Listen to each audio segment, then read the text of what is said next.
고린도전서 15장입니다. 16절부터 20절, 20절까지 말씀입니다. 우리 같이 읽겠습니다. 만일 죽은 자가 그리스도도 다시 살아나신 일이 없었을 터이요 그리스도께서 다시 살아나신 일이 없으면 너희의 믿음도 헛되고 너희가 여전히 죄 가운데 있을 것이고 또한 그리스도 안에서 잠자는 자도 많았으니 만일 그리스도 안에서 우리가 바라는 것이 다만 이 세상의 삶 뿐이면 모든 사람 가운데 우리가 더욱 불쌍한 자이리라. 그러나 이제 그리스도께서 죽은 자 가운데서 다시 살아나서 잠자는 자들의 첫 열매가 되셨다. 아멘. 오늘 말씀의 제목은 부활의 중요성과 영원한 소망입니다. 고린도전서 15장을 부활장이라고 하거든요. 부활장이라고 하는데 저는 개인적으로 사도 바울의 서신 중에서 이 고린도 교회에 보낸 서신이 가장 개인적인 생각입니다. 개인적인 생각으로 저는 이 고린도전서가 가장 중요하다고 생각하는데요. 그 이유가 바로 오늘 우리가 본문으로 읽은 이 15장의 말씀이 있기 때문에 15장은 부활장이라고 했죠. 그 부활이 있기 때문에 제가 가장 좋아하는 말씀 중에 하나입니다. 사도 바울은 오늘 본문에서 부활의 중요성을 강조하면서 그리스도의 부활에 대한 사실을 확고하게 주장하고 있습니다. 아주 확고하게 주장을 하고 있습니다. 이것은 우리의 신앙의 핵심이자 가장 큰 소망 중에 하나입니다. 첫째로 사도 바울은 성경에 기록된 그리스도의 부활이 역사적인 사실임을 제시하고 있습니다. 그는 다양한 정리를 언급하면서 그리스도의 부활을 입증하고 있습니다. 우리 3절, 4절 같이 한번 읽어볼까요? 3절, 4절. 3절, 4절 말씀입니다. 같이 읽겠습니다. 내가 바른 것을 먼저 너희에게 전하였노니 이는 성경대로 그리스도께서 우리 죄를 위하여 죽으시고 장사 지는 바 되셨다가 성경대로 사흘 만에 다시 살아나사. 그리스도께서 이 땅에 오셔서 죽음을 당하시고 다시 부활하실 것은 구약의 이미 말씀으로 예언했던 역사적인 사실이라는 것이죠. 역사적인 사실. 사도행전 2장 25절부터 31절까지 보면은 시편 16편에 다윗을 통해서 그리스도의 부활을 예언했던 그 말씀을 언급하면서 이렇게 기록을 하고 있는데요. 제가 그냥 읽겠습니다. 시편 16장 아닙니다. 사도행전 2장 25절부터 31절까지 말씀이거든요. 제가 읽겠습니다. 다윗이 그를 가리켜 이르되 내가 항상 내 앞에 계신 줄을 배웠으며 나로 요동하지 않게 하기 위하여 그가 내 우편에 계시도다. 그러므로 내 마음이 기뻐하였고 내 혀도 즐거워하였으며 육체도 희망에 그하리니 이는 내 영혼을 음부에 버리지 아니하시며 주의 거룩한 자로 썩음을 당하지 않게 하실 것이미로다. 주께서 생명의 길을 내게 보이셨으니 주 앞에서 내게 기쁨이 충만하게 하시리로다 하였으므로 형제들아 내가 조상 다윗에 대하여 담대히 말할 수 있노니 다윗이 죽어 장사되어 그 묘가 오늘까지 우리 중에 있도다. 그는 선지자라 하나님이 이미 맹세하사 그 자손 중에서 한 사람을 그 위에 함께 하리라 하심을 알고 미리 본 고로 그리스도의 부활을 말하되 그가 음부에 버림이 되지 않고 그의 육신이 썩음을 당하지 아니하리라 하더니. 그래서 길지요. 말씀이 길어가지고 좀 이해하기 어려울 수도 있는데 요점만 말씀을 드리면 뭐냐면 27절에 이는 내 영혼을 음부에 버리지 아니하시며 주의 거룩한 자로, 그러니까 주의 거룩한 자가 그리스도죠. 예수 그리스도죠. 주의 거룩한 자로 썩음을 당하지 않게 하실 것이미로다. 다윗이 이미 구약에서 예수님의 그 부활을 말씀하셨다는 것이죠. 31절에 미리 본 고로 그리스도의 부활을 말하되 그가 음부에 버림이 되지 않고 그의 육신이 썩음을 당하지 아니하시리라 하더니. 미리 본 고로 다윗이 미리 봤다는 거예요. 다윗이 선지자라고 그랬죠. 그래서 다윗이 미리 봤다는 거죠. 미리 봤다는 것입니다. 예수님이 부활하시는 것을 그래서 미리 공고로 그리스도의 부활을 말하되 그렇게 말씀을 하고 있습니다. 그러니까 이 두 구절이 아주 포인트인데요. 다윗은 선지자이기 때문에 이미 그리스도의 부활을 알고 예언했다는 것입니다.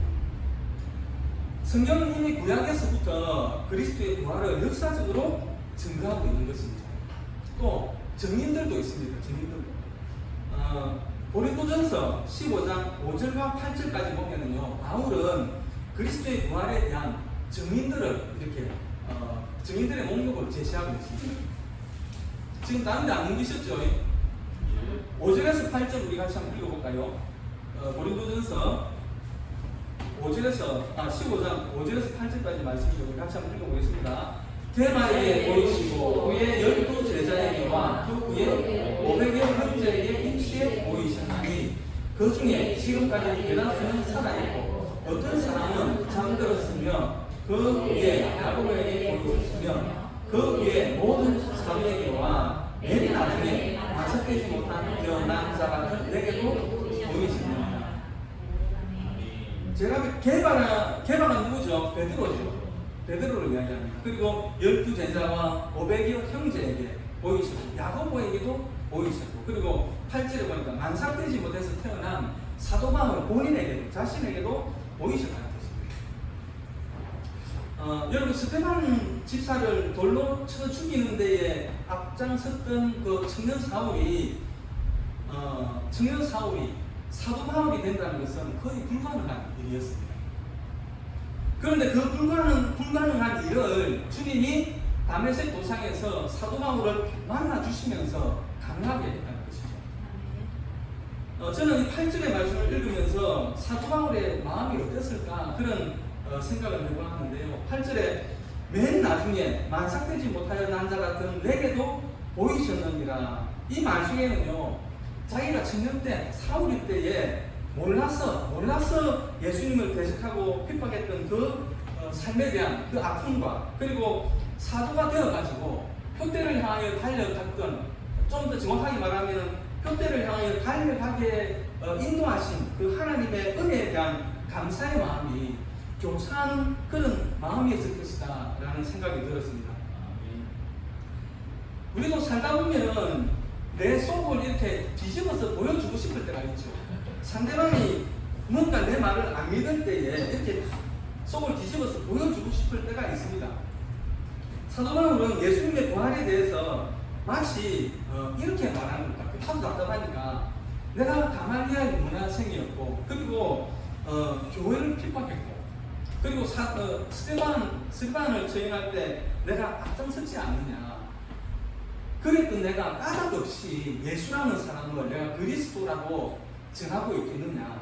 내가 왜 감옥에 갇히면서 매를 맞으면서 죽을 뻔하면서 강의 위험과 강도의 위험과 동족의 위험을 감수하면서 그것만 했으니까 죽고 헐벗고 굶주리고 죽고 그래서 헐벗는 그런 고난의 삶을 살았느냐라는 것입니다. 내가 이렇게까지 예수를 전하는 것은 예수 그가 하나님의 아들로서 우리의 모든 죄를 담당해서 십자가에서 죽으시고 3일 만에 부활하신 그리스도이기 때문이다. 그 말을 지금 속이 답답해가지고 이렇게 이야기를 하는 것 같습니다.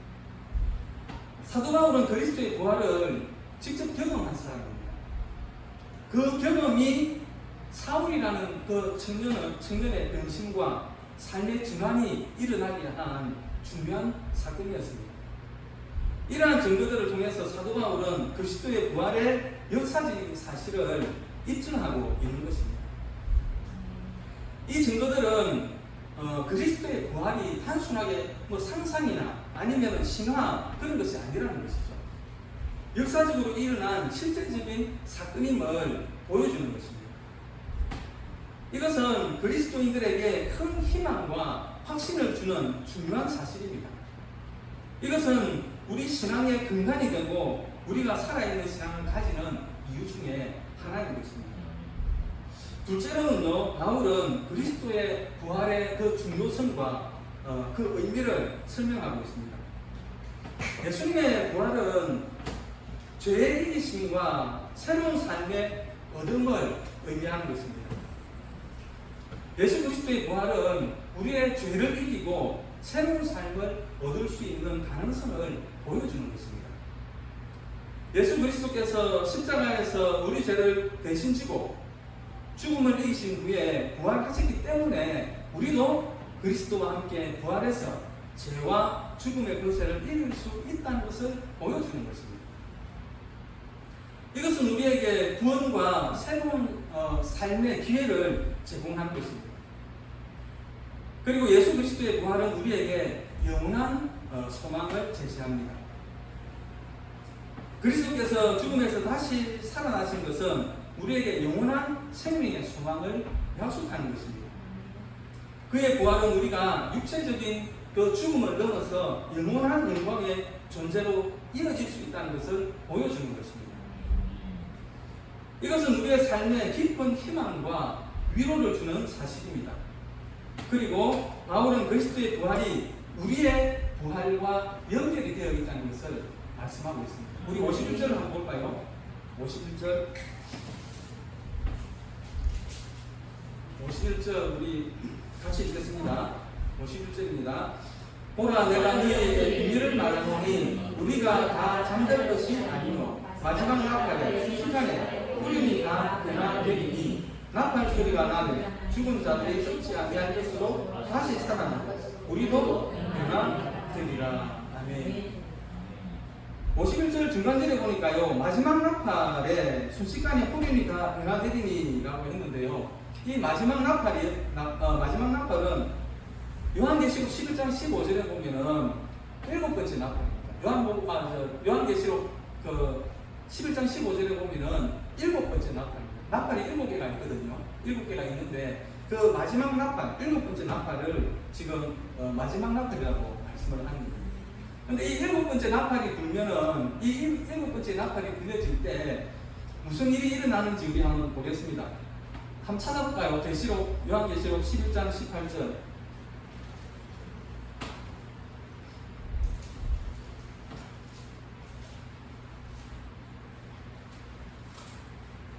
사도 바울이 고린도전서 15장 51절에서 비밀을 말한다. 그 비밀이 뭐냐? 마지막 나팔에 순식간에 호련이 다 변화된다. 그랬는데 그 마지막 나팔을 요한계시록에서는 7번째 나팔이라고 하는데 그 7번째 나팔이 불려질 때에 어떤 일들이 일어나는지 한번 보겠습니다. 요한계시록 11장 18절입니다. 같이 읽겠습니다. 이방들이 분노하며 주의 증거가 되며 죽은 자를 심판하시며 좋은 선지자들과 성도들과 또 작은 자든지 큰 자든지 주의 이름을 경외하는 자들에게 상 주시며 또 땅을 망하게 하는 자들을 멸망시키실 것입니다. 아멘. 마지막 나팔은 주님의 재림을 이야기하는 것입니다. 주님이 다시 이 땅에 오시는 것을 이야기하는 것입니다. 그때는 죽은 자들을 심판하시고 그때 이제 하나님 예수님이 심판하신다는 것이죠. 그리고 하나님을 경외하는 자들에게 상 주시는 때다 그랬습니다. 상 주시는 때. 계시록을 축소해 놓은 게 그 마태복음 24장에 있는데요. 거기 보면은 여기는 또 이 마지막 나팔을 뭐라고 했냐 그러면 큰 나팔이다 이래 얘기를 해봤습니다. 우리 마태복음 24장도 한번 볼까요? 마태복음 24장 30절, 31절 우리 여기도 한번 찾아보면 좋겠네요. 그냥 한마디로 쭉 이렇게 해놓으면 성도들이 보기가 참 쉬울 건데 그죠? 여기는 7번째 나팔이다, 여기는 큰 나팔이다, 여기는 뭐 마지막 나팔이다 이렇게 해놓으면 머리가 아프죠, 그죠? 찾았습니까? 마태복음 24장 30절부터 31절까지 말씀인데요. 같이 읽겠습니다. 그때에 인자의 진주가 하늘에서 보이겠고 그때에 땅의 모든 족속들이 통곡하며 그들이 인자가 구름을 타고 능력과 큰 영광으로 오는 것을 보리라. 그가 큰 나팔 소리와 함께 천사들을 올리니 그들이 그의 택하신 자들을 하늘 이 끝에서 저 끝까지 사방에서 모으리라. 여기는 큰 나팔이라고 했죠. 30절 중간절에 보니까요. 그때에 땅의 모든 족속들이 통곡하며 그들이 인자가 구름을 타고 능력과 큰 영광으로 오는 것을 보리라 그랬습니다. 주님이 재림하시는 거 맞죠? 예수님이 구름을 타고 오실 때에 여기 보니까 사람들이 통곡한다 그랬습니다. 사람들이 왜 통곡을 할까요? 그것은 버려진 자들이기 때문에 그렇습니다. 버려진 자들. 하나님을 경외하는 사람들은 예수님께서 오실 때 우리는 공중에서 영광 중에 주님을 맞이할 수 있게 되거든요. 그런데 땅에 있다는 것은 버려짐을 당했다 그 말이에요. 땅에 버려진 자들은 계시록을 쭉 보게 되면 이제 대접 심판으로 들어갑니다. 대접 심판으로 들어가고 결국은 영원한 지옥으로 들어가게 되는 것이죠. 영원한 심판으로 들어가게 되는 것입니다. 그래서 이 땅에 버려진 자들이 천국을 하는 것입니다. 그때 예수 안 믿는 사람들은 난리가 나겠죠. 그죠? 그때 김집사가 혹은 옆집 사람이 교회 가자고 할 때 갈 걸 그때 안 가가지고 야 정말 이게 진짜네. 그리고 그때 교회 가자고 할 때 길거리에서 누군가 사탕을 주면서 전도할 때 그냥 못 이기는 척하고 따라갈 걸 하면서 얼마나 후회스럽게 울었습니까? 그죠? 그러나 그때는 늦습니다. 그때는 늦습니다. 주님이 재림을 하시고 나면은 그때는 늦습니다. 노아 홍수 때에 하나님께서 이 세상을 물로 심판하셨죠. 물로 심판하셨을 때도 똑같은 일이 있었을 거예요. 그러니까 늦게 깨닫고 후회했던 사람들이 있었을 것이란 말이죠. 비가 내리기 시작합니다. 비가 내리기 시작합니다. 하루 이틀 3일 물이 점점 많아지고 빗줄기가 굵어지고 이제는 큰 홍수가 되어가지고 마을을 거치고 막 이런 일들이 일어나니까 사람들이 기급을 해가지고 이제 높은 곳으로 도망을 갑니다. 도망을 가다가 재수 좋은 사람들은 그 노아의 방주를 만났을 수도 있겠죠. 도망가다가 그 노아의 그 방주가 있었던 그 산 밑에 있었던 사람들은 그죠. 도망가다가 죽기 살기로 도망가니까 노아의 방주를 만날 수도 있었죠. 그럼 아이고야 노아 방주네 그래 가가지고 문을 얼마나 두드렸겠습니까? 문 열어달라고 미안하다고 내가 너그 말 안 믿고 내가 하나님 안 믿어서 미안하다고 완전 잘 믿을게 문 좀 열어도 얼마나 두드렸겠습니까? 그죠? 그때 그래 맞다 내가 생각을 해보니까 그때 너가 막 방주 짓는다고 막 일을 할 때 우리가 미친놈이라고 욕한 거 미안하다고 얼마나 문을 두드렸겠습니까? 그러나 그 한번 닫힌 문은 열려지지 않는다는 것입니다.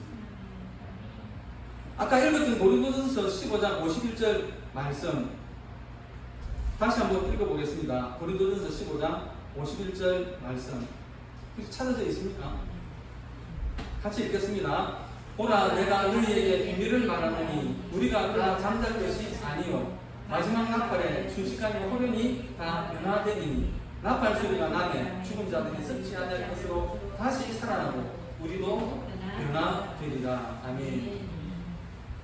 지금 사도 바울이 말하는 것은 마지막 나팔이 울릴 때 우리가 부활체를 입고 새로운 몸으로 태어날 것임을 말하고 있는 거예요. 하나님께서 우리에게 허락하신 부활체는요 영원히 사라지지 않습니다. 그리스도와 함께 영원한 영광의 상태로 부활하는 것입니다. 이것은 우리와 영원하신 하나님과의 궁극적인 관계가 완성되는 것입니다. 이것은 우리의 신앙의 근간이 되며 우리가 새로운 삶을 살아갈 수 있도록 동기를 주는 것입니다. 그리스도의 부활은 우리에게 영원한 희망과 구원의 기회를 제시하며 우리의 삶의 의미와 목적을 부여합니다. 우리는 이 은혜를 감사하며 그리스도의 부활을 선포하고 그의 사랑과 은혜를 전파하는 삶을 살아가야 할 것입니다. 마지막으로 바울은 그리스도의 부활에 대한 믿음이 우리의 삶과 사역에 어떤 영향을 주는지를 설명하고 있습니다. 첫째는요, 희망과 위로를 줍니다. 그리스도의 부활은 우리에게 영원한 희망과 깨달음을 줍니다. 우리가 그리스도와 함께 부활해서 새로운 삶을 얻을 수 있다는 사실은 어떤 어려움이나 시련에 직면하더라도 우리를 위로하고 격려합니다. 그리스도의 부활은 우리에게 영원한 생명의 소망을 제시하며 이것은 어떤 상황에서도 우리를 견디게 하고 우리의 삶에 희망의 빛을 비추어 주는 것입니다. 두 번째는 변화와 새로운 삶을 살게 합니다. 그리스도의 부활은 우리에게 변화와 새로운 삶을 위한 동력이 됩니다.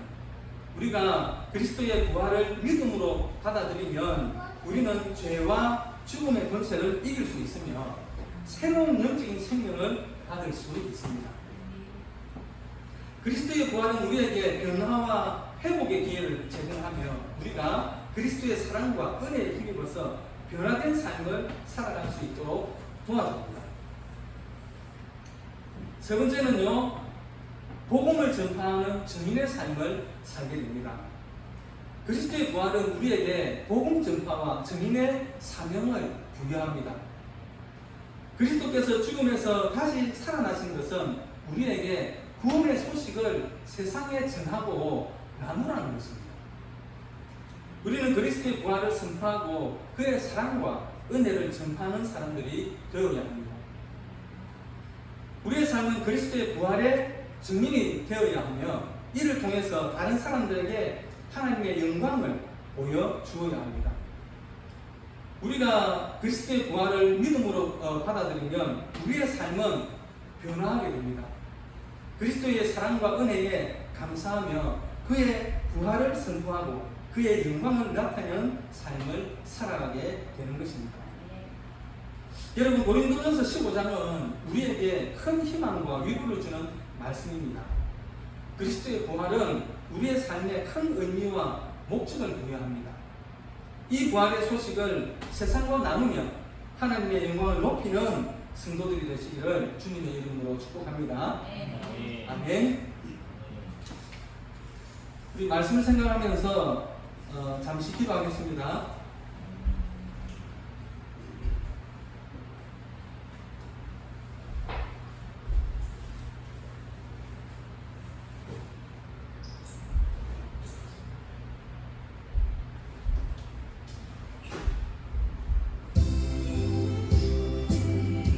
하나님 아버지, 은혜를 감사합니다. 말씀지 말에 부활의 중요성과 영원한 소망에 대해서 말씀을 나누게 하시고 다시금 마음에 허리를 동이게 하시니 감사합니다.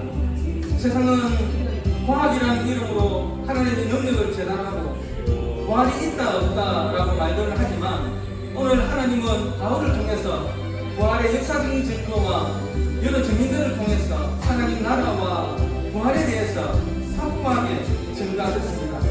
그러므로 사랑하는 형제들아, 견고하며 흔들리지 말며 항상 주의 일에 더욱 힘쓰는 자들이 되라 하신 주님, 한 주간의 삶 가운데 우리를 붙들어주시고 흔들림 없는 견고함으로 승리하며 나아가는 주님의 증인의 삶을 살아가는 저희들이 되게 도와주시옵소서. 어려운 가운데 또 연약 가운데 있는 성도들을 붙들어주시고 항상 주님의 위로하신 가운데 평안 가운데 가도록 신명들을 주장하여 주시옵소서. 천국을 누리며 살아가는 은혜가 있게 하여 주시옵소서. 감사를 드리며 예수님의 이름으로 기도합니다. 아멘. 우리 주기도문 하심으로 오후 예배를 마치겠습니다. 하늘에 계신 우리 아버지여, 이름이 거룩히 여김을 받으시오며 나라의 임하옵시며 뜻이 하늘에서 이루어진 것 같이 땅에서도 이루어집니다. 오늘날 우리에게 일용할 양식을 주옵시고 우리가 우리에게 죄진 자를 사하여 준 것 같이 우리의 죄를 사하여 주시고 우리를 시험에 들게 하지 마시고 다만 악에서 구하옵소서. 대개 나라와 권세와 영광이 아버지께 영원히 있사옵나이다. 아멘. 수고하셨습니다.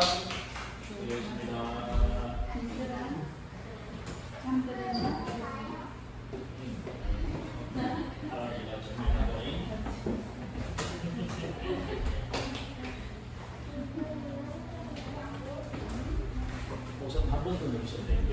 한 번 더 누르셔야 돼요. 지금 같이 눈을 보죠. 진짜 보면 한 번만 더 누르십시오.